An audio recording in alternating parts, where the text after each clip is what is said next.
Que le Dieu et Père de Jésus, Dieu patient et miséricordieux, soit toujours avec vous. Alors bonjour à vous tous et cordial bienvenue en ce beau dimanche de Carême, presque dans la joie de Noël ou de Pâques, c'est selon, avec cette belle neige qui recouvre le sol. Alors bienvenue à tous. Et oui, nous sommes presque à la mi-Carême. Pâques, c'est dans un mois. Le printemps va bientôt se montrer le bout du nez. Et déjà, quelques oiseaux nous arrivent. Les érables vont bientôt donner leur sirop. Alors, le printemps s'en vient, mais où en est le printemps de notre alliance avec Dieu que chaque carême veut réveiller en nous? Avons-nous commencé à entailler l'érable de notre cœur afin que la sève de l'amour de Dieu donne de bonnes choses autour de nous? Comme le figuier de l'Évangile, sommes-nous en train d'épuiser la terre, ou plutôt de préparer des fruits de justice, de bonté et de partage pour notre milieu? Aujourd'hui, le Dieu de miséricorde voit et entend nos misères. Il nous parle de conversion pour vivre en abondance. Il vient guérir nos cœurs blessés. Il vient guérir notre humanité blessée. Alors, fort de sa grâce, traçons sur nous le signe de la croix, au nom du Père et du Fils et du Saint-Esprit. Amen. Il faut beaucoup de patience pour cultiver un potager. Dieu fait pourtant croître dans notre cœur des fruits de tendresse et de miséricorde. En nous tournant vers la croix et en fermant les yeux, essayons de les reconnaître. Seigneur Jésus, tu nous révèles le visage d'un Père patient, pour qui le temps de l'attente n'est jamais perdu. Prends pitié de nous. Ô Christ, au lieu de couper l'arbre de notre vie, tu le nourris de tendresse et de compassion. Prends pitié de nous. Seigneur, tu donnes une seconde chance au pécheur en pardonnant au lieu de le condamner. Prends pitié de nous.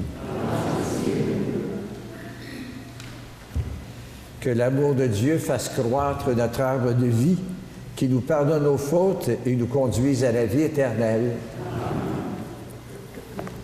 Prions le Seigneur. Tu es la source de toute bonté, Dieu notre Père, et toute miséricorde vient de toi. En ce carême, tu nous apprends comment guérir du péché par le jeûne, la prière et le partage. Écoute l'aveu de notre fragilité. Nous avons conscience de nos fautes. Patiemment, relève-nous avec amour. Nous te le demandons par Jésus le Christ, notre Seigneur.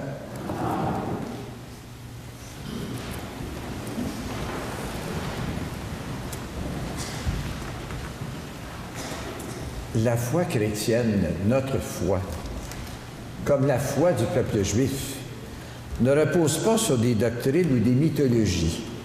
Elle s'appuie d'abord sur des événements. Elle repose sur le témoignage de grands témoins qui nous racontent leurs expériences de rencontre avec Dieu. Aujourd'hui, la parole de Dieu nous propose le récit le plus important du Premier Testament, celui où Dieu vient rencontrer Moïse au désert et lui révéler son nom. C'est un Dieu qui souffre d'un monde en détresse et qui a besoin de nous pour le changer. Ce Dieu ne vit pas d'abord dans un temple, mais il descend, il marche et il agit avec nous. Ensuite, dans la deuxième lecture, saint Paul va nous demander qu'est-ce que cette rencontre de Dieu change dans notre vie. Écoutons Dieu qui nous parle ce matin. Lecture du livre de l'Exode. Moïse gardait les troupeaux de son beau-père Jéthro, prêtre de Madian. Il mena les troupeaux au-delà du désert et parvint à l'Horeb, la montagne de Dieu. L'ange du Seigneur lui apparut au milieu d'un feu qui sortait d'un buisson. Moïse regarda. le buisson brûlait sans se consommer. Moïse se dit alors, « Je vais faire un détour pour voir cette chose extraordinaire. Pourquoi le buisson ne brûle-t-il pas ?» Le Seigneur vit qu'il avait fait un détour pour venir regarder, et Dieu l'appela du milieu du buisson. « Moïse, Moïse !» Il dit, « Me voici. » Dieu dit alors, « N'approche pas d'ici, retire tes sandales, car le lieu que foulent tes pieds est une terre sainte. Je suis le Dieu de ton père, Dieu d'Abraham, Dieu d'Isaac, Dieu de Jacob. » Moïse se voila le visage, car il craignait de porter son regard sur Dieu. Le Seigneur dit à Moïse, « J'ai vu, oui, j'ai vu la misère de mon peuple qui est en Égypte, et j'ai entendu ses cris sous les coups des chefs de corvée. Oui, je connais ses souffrances. Je suis descendu pour le délivrer de la main des Égyptiens et le faire monter de cette terre, vers une terre spacieuse et fertile, vers une terre ruisselant de lait et de miel, vers le pays de Canaan. Et maintenant, va, je t'envoie chez Pharaon. Tu feras sortir d'Égypte mon peuple, les fils d'Israël. » Moïse répondit, « J'irai donc trouver les fils d'Israël, et je leur dirai, « Le Dieu de vos pères m'a envoyé vers vous. » Ils vont me demander quel est ton nom. Que leur répondrai-je? Dieu dit à Moïse, « Je suis celui qui suis. » Tu parleras ainsi aux fils d'Israël. Celui qui m'a envoyé vers vous, c'est « Je suis. » Dieu dit encore à Moïse, « Tu parleras ainsi aux fils d'Israël. Celui qui m'a envoyé vers vous, c'est Yahvé, c'est le Seigneur, le Dieu de vos pères, Dieu d'Abraham, Dieu d'Isaac, Dieu de Jacob. C'est là mon nom pour toujours. C'est le mémorial par lequel vous me célébrerez d'âge en âge. » Parole du Seigneur.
Lecture de la première lettre de Saint Paul apôtre aux Corinthiens.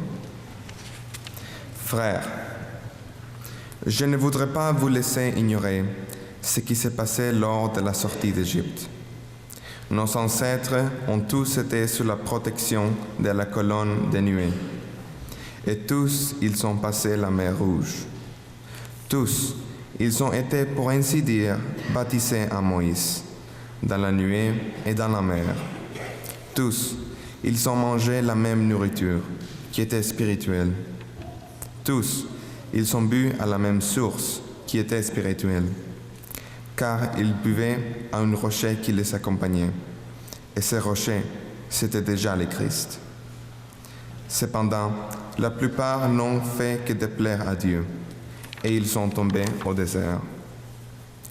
Ces événements étaient destinés à nous servir d'exemple, pour nous empêcher de désirer le mal, comme l'ont fait nos pères. Cessez de récriminer contre Dieu, comme l'ont fait certains d'entre eux. Ils ont été exterminés. Leur histoire devait servir d'exemple, et l'Écriture la racontait pour nous avertir, nous qui voyons arriver la fin des temps. Ainsi donc, c'est lui qui se croit solide, qu'il fasse attention à ne pas tomber. Parole du Seigneur.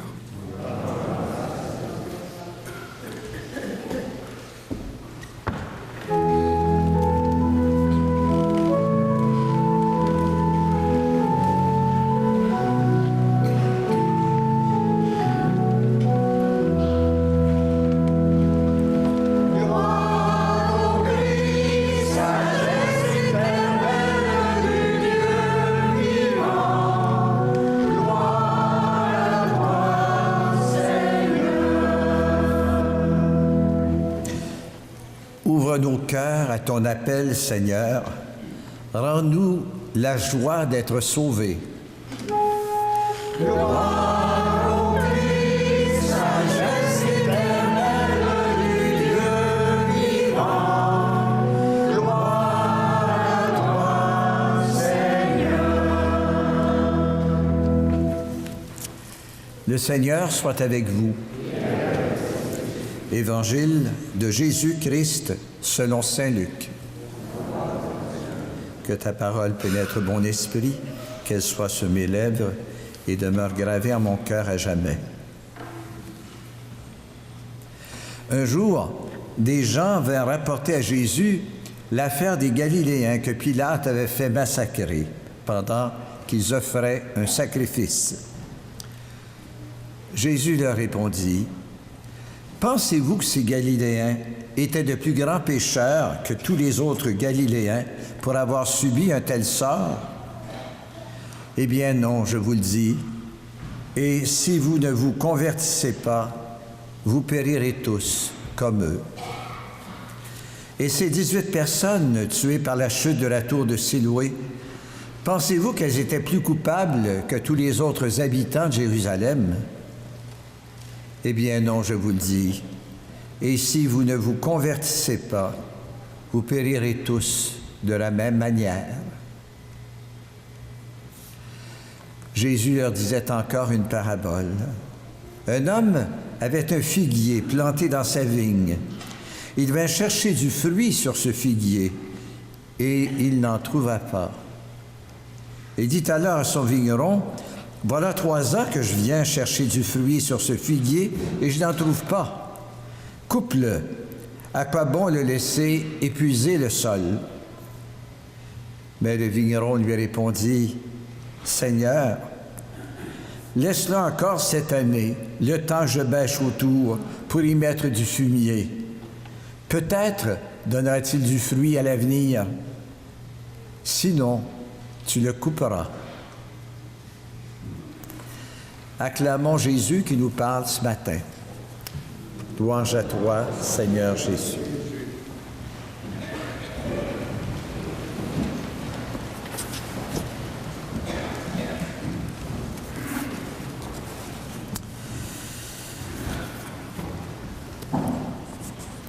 Les journaux, les médias font souvent leur une avec tous les malheurs du monde. Et des gens se demandent parfois si ce n'est pas Dieu qui punit les humains de leurs fautes, ou encore si Dieu existe puisqu'il semble insensible à tous les malheurs qui s'abattent sur l'humanité.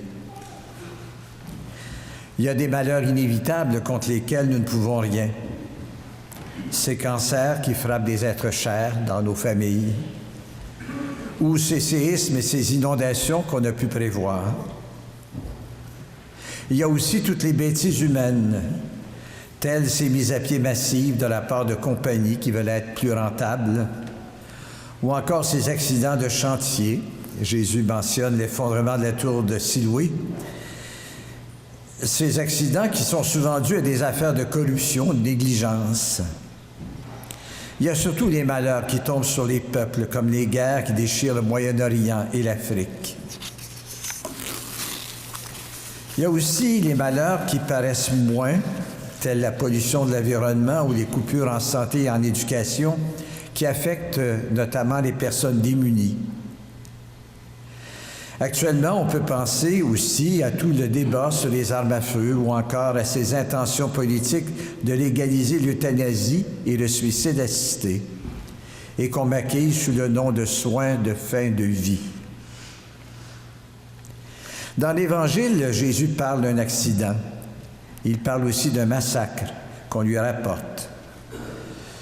Comme nos financiers modernes, Pilate ne faisait pas dans la dentelle.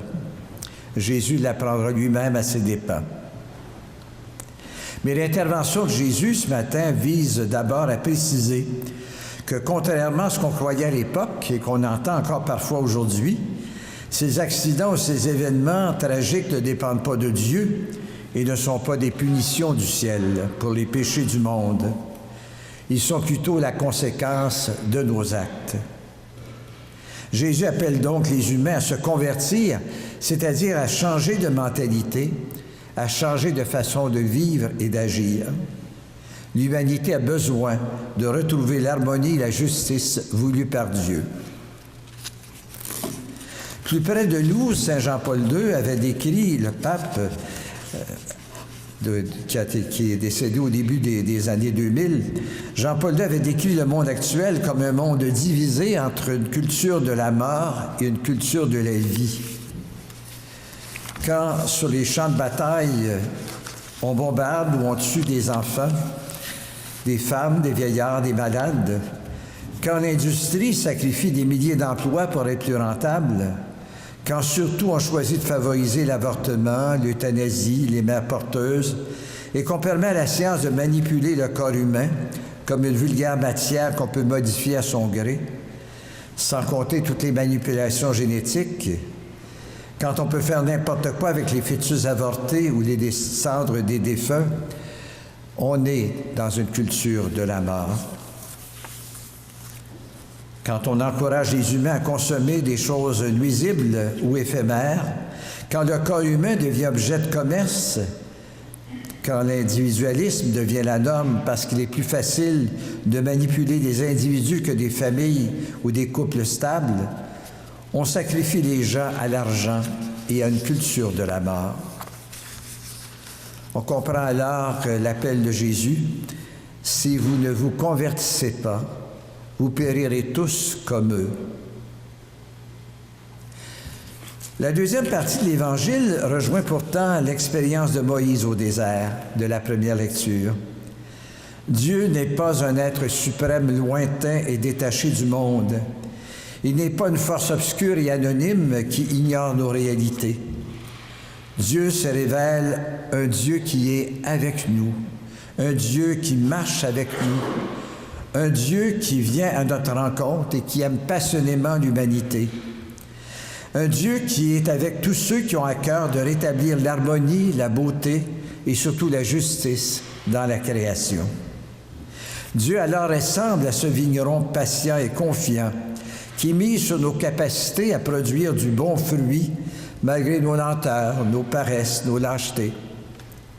À la fois, il nous met en garde, car ce sont nos omissions, nos négligences ou nos infidélités qui mènent le monde à sa perte, Mais il mise toujours sur le fond d'humanité qui nous habite, car nous avons été créés à son image et à sa ressemblance.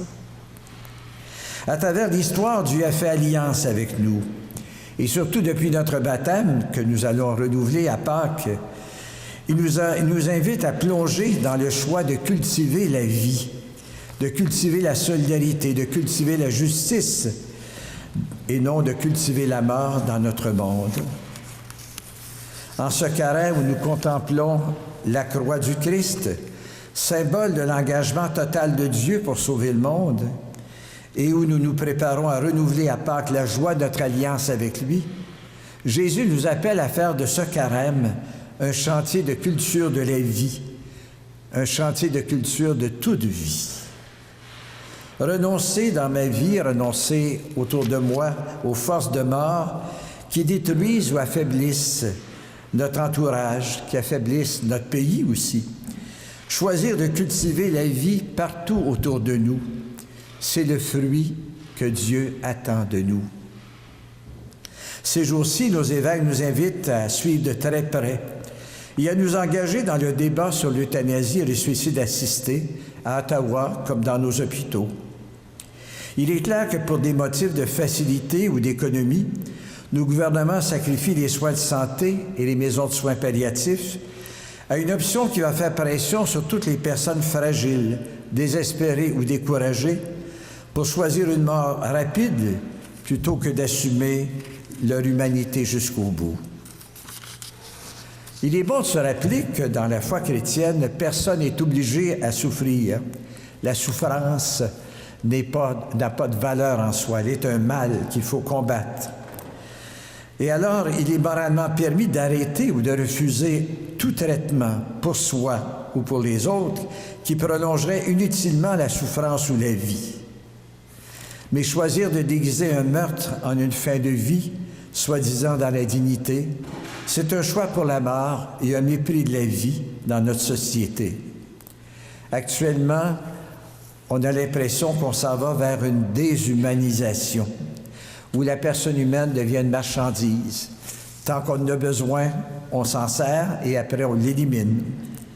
Rendre le suicide assisté accessible aux personnes atteintes d'une maladie psychique, de la rendre accessible aux adolescents et peut-être aux enfants. Obliger les maisons de soins palliatifs à offrir ce suicide sous prétexte que l'État les subventionne. Faire pression sur les médecins pour donner la piqûre fatale. Ce sont des solutions de facilité et de non-respect, des solutions de paresse et de mépris de la part de notre société, quand il suffirait d'offrir de meilleurs soins et de meilleurs médicaments pour permettre à des malades de quitter ce monde dans une vraie dignité humaine, entourés de tous ceux qu'ils aiment. Tous ceux qui ont travaillé ou vécu dans les centres de soins palliatifs en sont les témoins. D'ailleurs, comment prévenir le suicide s'il est encouragé et légalisé? Les évêques nous disent, cette semaine, on peut avoir ce texte sur Internet, sur le site de la Conférence des évêques, que le suicide n'est pas un soin de santé. Le suicide n'est pas un soin de santé. Un disciple de Jésus a à cœur de protéger la vie humaine de la conception jusqu'à la mort naturelle. Il a à cœur de défendre et protéger la liberté de conscience. Nous avons la responsabilité de protéger la vie des personnes qui souffrent et non de la menacer.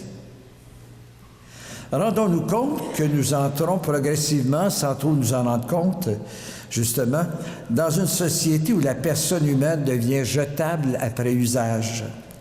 Jetable parce que non rentable et coûteuse pour l'État. Rendons-nous compte que de plus en plus, nous périrons, selon l'expression de Jésus, non plus comme des humains qui meurent entourés des leurs, mais comme des animaux qu'on élimine par une piqûre. Ce n'est pas pour rien que parfois nos animaux sont mieux traités et protégés que les humains.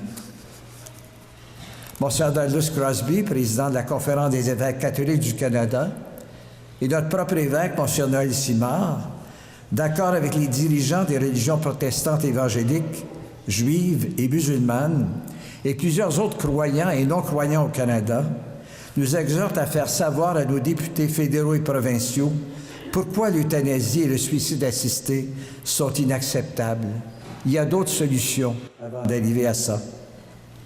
Rappelons-nous enfin que même si cela devenait légal, pour nous les croyants, cela demeurerait immoral pour toute personne fidèle à l'Évangile de la vie. Bien sûr, c'est un choix de conscience, et comme tel, il faut le respecter. Mais nous sommes appelés aussi à témoigner de la vie et de l'amour plus fort que la mort. C'est ce que Dieu attend de nous. Amen.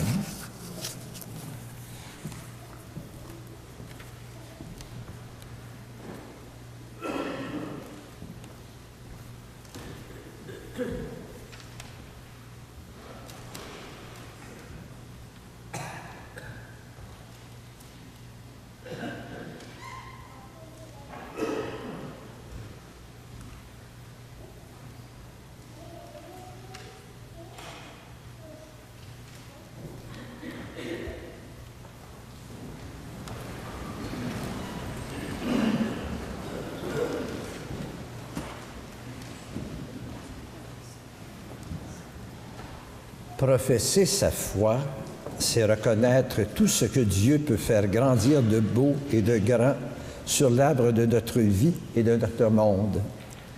Avec confiance, je vous invite à répondre « oui, je crois » aux questions que je formulerai pour vous en guise de profession de foi. Et après chaque intervention du lecteur, Sariel, vous êtes invité à répondre « Dieu de patience accueille nos prières ». Croyez-vous au Dieu de parole qui accorde toujours une seconde chance? Croyez-vous qu'il est un Dieu de la vie? Oui, je crois. Prions pour les jeunes qui ont manqué d'amour et qui ont poussé tout croche. Qu'ils découvrent dans leur entourage des adultes qui portent en eux les fruits de patience, d'accueil et de bonté. Nous t'en prions. Dieu de patience, accueille nos prières. Croyez-vous en Jésus le Christ qui sait lire dans les cœurs et qui ne juge pas selon les apparences? Oui, je crois. Prions pour les aînés qui se sentent inutiles et non productifs. Qu'ils découvrent dans la prière un engrais essentiel pour nourrir notre terre. Nous t'en prions. Dieu de patience, accueille nos prières. Croyez-vous en l'Esprit Saint qui nous soutient et nous encourage dans tous nos recommencements? Oui, je crois. Prions pour toutes les femmes et toutes les hommes qui ont été déçus et blessés par une être chère. Qu'ils découvrent confiance en l'amour et la joie d'ouvrir leur cœur à nouveau. Nous t'en prions. Dieu de patience, accueille nos prières. Croyez-vous en l'Église, rassemblement du peuple de Dieu? Croyez-vous au pardon des péchés, à la résurrection de la chair et à la vie éternelle? Prions pour nous tous ici rassemblés, nous qui avons besoin de la parole de Dieu pour vivre. Que l'Esprit Saint nous fasse découvrir que nous avons tous été sauvés par le Maître de la vigne. Nous t'en prions. Dieu de patience, accueille nos prières. Seigneur, toi qui fais tout pour nous sauver, aide-nous à tourner notre regard vers Jésus, ton Fils, afin que la terre de nos vies, même parfois desséchée, donne des fruits qui demeurent. Nous te le demandons par ce même Jésus, qui vit ressuscité auprès de toi pour les siècles des siècles. Amen.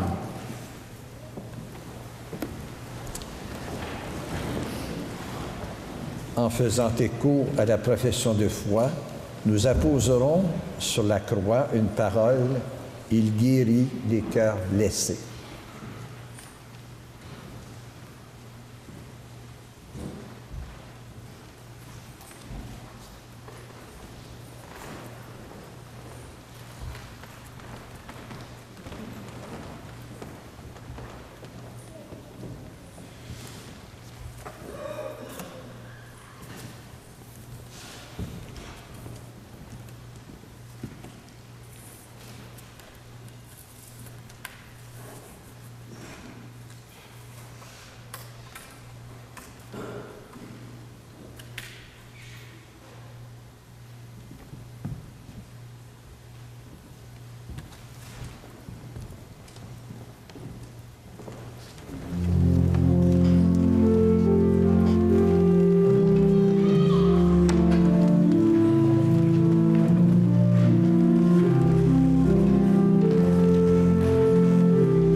Nous portons dans notre prière tout d'abord des personnes décédées cette semaine. Madame Mélanie Lauzon, 39 ans, dont les funérailles ont été célébrées hier, ici. Madame Sylvie Lepage, 63 ans, épouse de M. Richard Lafleur. Ses funérailles étaient également hier, ici. M. Laurier Charret, 93 ans, époux de Mme Suzanne Bélanger, et dont les funérailles seront annoncées plus tard. Alors, portons ces défunts et leurs familles dans les prières. La messe de ce matin est offerte en mémoire des parents défunts par les membres de la chorale Saint-Michel, Geneviève Besner, en mémoire de M. et Mme Hébert-Paquin, de Marianne Gagnon-Pissonnet, en mémoire aussi de Jean-Paul Pinault et de M. Claude Tison. Alors, avec les familles, en portant toutes les personnes en deuil, prions ensemble au moment d'offrir le sacrifice de toute l'Église.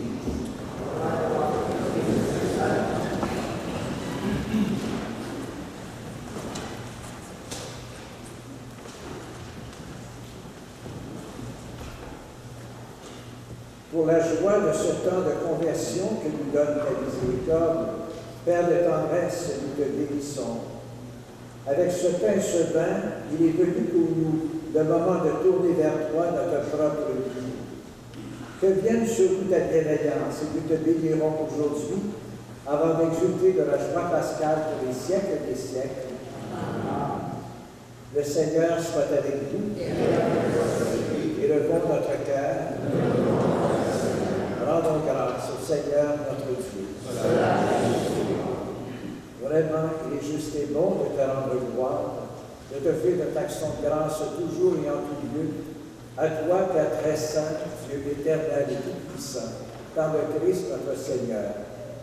Car chaque année, tu accordes aux chrétiens de se préparer aux fêtes pascales dans la joie d'un cœur purifié, de sorte qu'en nous donnant davantage à la prière, en témoignant plus d'amour pour le prochain, et fidèles aux sacrements qui nous ont fait renaître, nous soyons comblés de la grâce que tu réserves à tes fils et à tes filles. C'est pourquoi, avec les anges et tous les saints, nous proclamons ta gloire en chantant d'une seule voix.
Tu es vraiment saint, Dieu de l'univers, et toute la création proclame ta louange.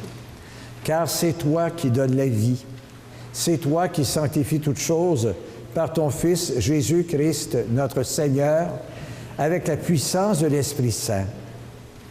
Et tu ne cesses de rassembler ton peuple afin qu'il te présente partout dans le monde une offrande pure. C'est pourquoi nous voici rassemblés devant toi. Et dans la communion de toute l'Église, en ce premier jour de la semaine, dimanche, nous célébrons le jour où le Christ est ressuscité d'entre les morts. Par lui que tu as élevé à ta droite, Dieu Tout-Puissant, nous te supplions.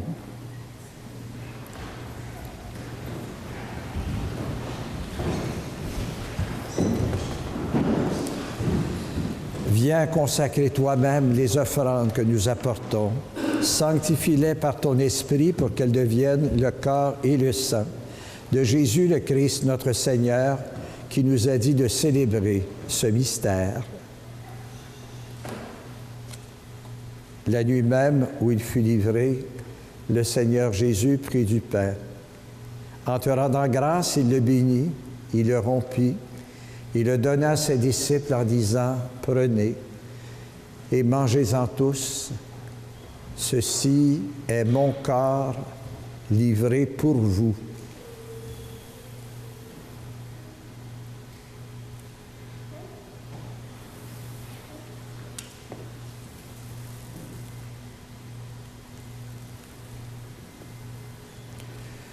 De même, à la fin du repas, Jésus prit la coupe de vin. De nouveau, il rendit grâce et il la donna à ses disciples en disant, « Prenez et buvez-en tous, car ceci est la coupe de mon sang, le sang de l'alliance nouvelle et éternelle, qui sera versé pour vous et pour la multitude en rémission des péchés. Vous ferez cela en mémoire de moi. »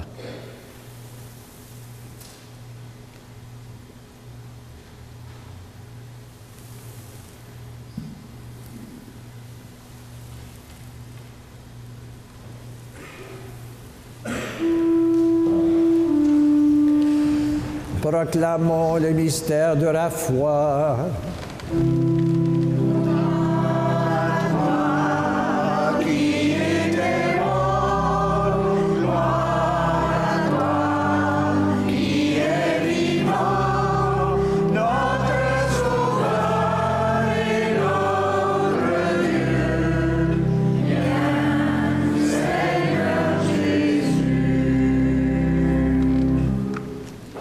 En faisant mémoire de ton Fils, de sa passion qui nous sauve, de sa glorieuse résurrection et de son ascension dans le ciel, alors que nous attendons son dernier avènement, nous présentons, Père, cette offrande vivante et sainte pour te rendre grâce. Regarde, Seigneur, le sacrifice de ton Église et daigne reconnaître celui de ton Fils qui nous a rétablis dans ton alliance. Quand nous sommes nourris de son corps et de son sang et remplis de l'Esprit Saint, accorde-nous d'être un seul corps et un seul esprit dans le Christ. Que l'Esprit Saint fasse de nous une éternelle offrande à ta gloire pour que nous obtenions un jour les biens du monde à venir, auprès de la Vierge Marie, la bienheureuse Mère de Dieu, avec les apôtres, les martyrs, Saint Michel et tous les saints qui ne cessent d'intercéder pour nous. Et maintenant, nous te supplions, Père, par le sacrifice qui nous réconcilie avec toi, étends au monde entier le salut et la paix. Affermis la foi et la charité de ton Église au long de son chemin sur la terre. Veille sur ton serviteur, notre pape François, et notre évêque Noël Simard, l'ensemble des évêques, les prêtres, les diacres, nos agents pastoraux, nos bénévoles et tout le peuple des rachetés. Écoute les prières de ta famille assemblée devant toi ce matin et ramène à toi, Père très aimant, tous tes enfants dispersés. Pour nos frères et sœurs défunts, pour les personnes qui ont quitté ce monde et dont tu connais la droiture, nous te prions.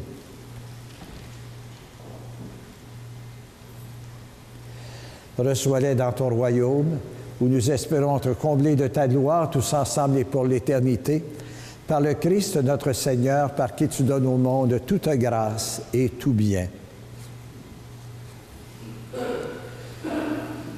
Par lui, avec lui et en lui, à toi, Dieu le Père Tout-Puissant, dans l'unité du Saint-Esprit, tout honneur et toute gloire pour les siècles des siècles.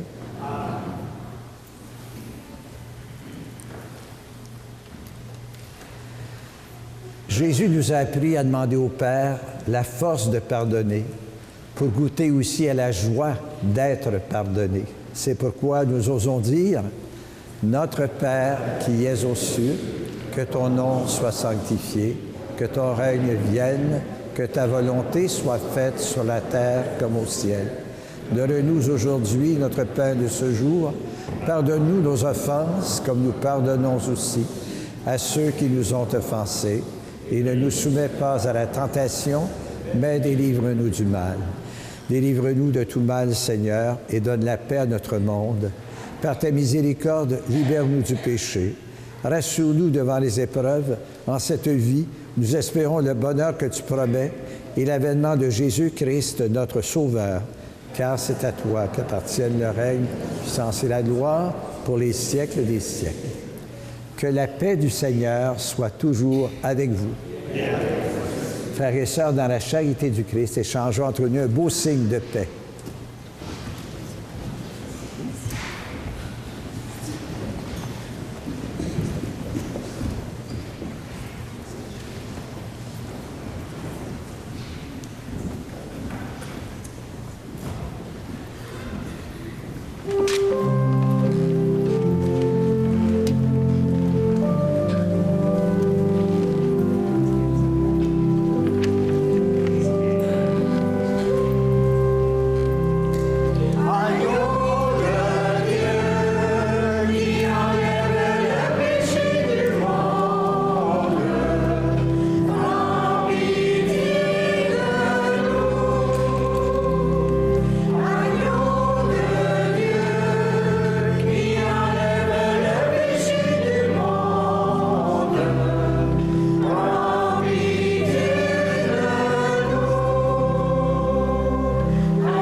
Heureux les invités au repas du Seigneur, heureux sommes-nous d'être accueillis à la table de celui qui vient enlever le péché du monde.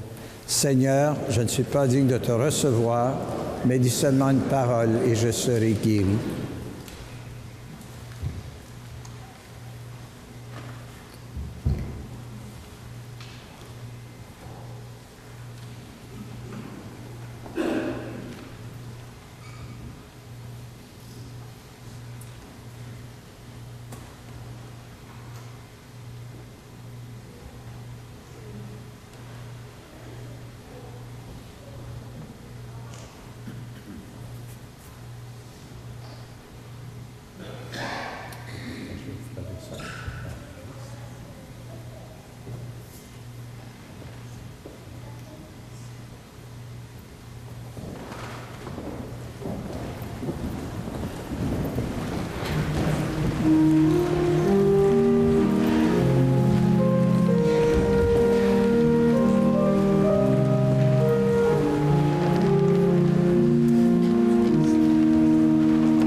En action de grâce, prions le Seigneur.